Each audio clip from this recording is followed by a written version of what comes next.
볼게요. 6번. X제가 노동집약제, Y제가 자본집약제일 때 X제 산업에 고용된 자본에 대한 과세는 X제 산업에 종사하는 노동자들에게 그 부담이 귀착된다 라고 했어요. 자, X제 산업에 부담된 자본에 대한 과세, 이거 뭐예요? 부분 요소세가 되겠죠.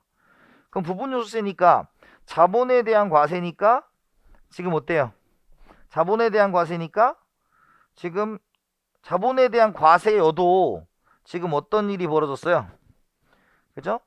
자본에 대한 과세니까 지금 산출효과에 의해서는 뭐가? 산출효과에서는 그 다음에 요소 대체 효과에서 이렇게 되잖아요. 그럼 산출효과는 지금 X제 산업에 고용된 자본에 대한 과세니까 노동이 잘리겠죠. 그죠? 노동이 부담을 하는 거고. 그 다음에 요소 대체 효과에서는 뭐예요? 자본이 부담을 하는 거죠. 그러니까 지금 두 개가 동시에 발생을 하잖아요. 그죠? 그러니까 요것은 뭐 정확하게 표현하기 어렵다라는 거. 두 개가 합치니까. 이해됐습니까? 그래서 방향성에 대한 이야기. 근데 이게 만약에 산출효과에 의해서는 이라면 맞는 거예요. 그러니까 산출효과 하면 맞는 거죠. 이 둘을 다 고려하면 누가 더 많이 부담할지를 모른다라는 것이죠. 왜냐면 상대 가격에 대한 이야기니까. 아이고, 맞네. 7번. X제가 노동집약제, Y제가 자본집약제일 때 X제 산업에 부과된 노동에 대한 과세, 이것도 뭐예요? 부분 요소세죠. 그죠? 그러면 X제 산업에 물론 Y제 산업에 대한 노동자에게 부담이 귀착된다라는 거죠. 그 뭐예요? 지금 노동에 대한 과세를 했다라는 거죠. 그러면 이 노동에 대한 과세가 됐기 때문에 여기서 어떤 일이 벌어져요? 임금이 싸지는 거죠. 임금이 싸지는 거죠. 그러면 Y제 산업에도 노동자에게는 영향이 커질까요, 작아질까요? 임금이 다 싸졌으니까 영향이 갈 수 있다. 그런 취지로 낸 겁니다. 아시겠죠? 자, 그 다음에 8번. X제가 노동집약제, Y제가 자본집약제일 때 Y제 산업에 고용된 자본에 대한 과세는 Y제 산업에 종사하는 자본가들에게만 그 귀착이 부담된다라는 거죠. 그러니까 이건 이제 X겠죠. 얘를 O로 만들었으니까 얘는 X가 되겠고. 9번. X제가 노동집약제, Y가 자본집약제일 때 Y제 산업에 고용된 노동에 대한 과세는 Y제 산업에 종사하는 자본 소유자들에게 부담이 귀착된다라는 거죠. 그래서 지금 어때요? 노동에 대한 과세죠. 그죠? 하지만 얘가 뭐예요? 자본집약제죠. 자본집약제니까 어떤 일이 보여져요? 지금 Y제 산업에 고용된 노동에 대한 과세는 Y제 산업에 종사하는 자본 소유자들에게 그 부담이 귀착된다라고 돼 있죠. 그래서 지금 여기는 노동에 대한 과세니까 얘가 자본 소유자들에게 부담이 귀착돼야 안 돼요?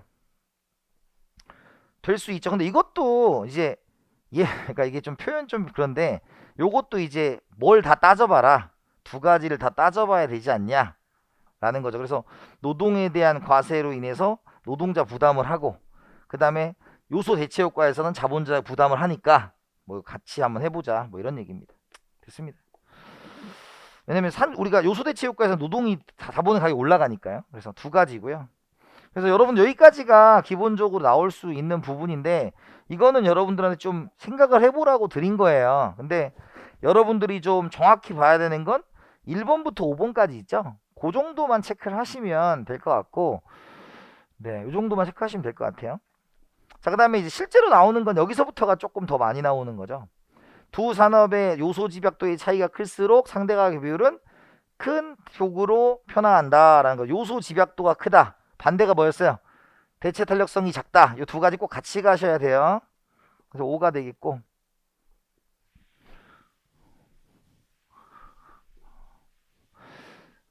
조세 부과의 대상이 된 상품에 대한 수요의 가격 탄력성이 클수록 상대 가격의 변화가 커진다. 이게 뭐였어요? 우리가 파생수요라는 단어를 쓰는 거죠. 파생수요. 그래서 노동시장은 재화와 서비스가 어떻게 생산량이 변화하느냐에 따라서 큰 영향을 받아요 라는 얘기를 하는 거니까 11번은 5가 되는 것이죠. 대체 탄력성이 작을수록 상대 변화가 커진다. 틀렸고요. 원천 측면에서 보면 물품세가 부과된 산업에서 집약적으로 이용되고 있는 생산 요소의 공급자에게 부담이 된다. 원천 측면이라는 것은 무슨 측면? 소득 측면이니까 그 재화의 가격이 올라가서 해고가 일어나면 당연히 거기 있는 사람들이 부담을 많이 하게 됩니다. 뭐 이런 뜻이고요.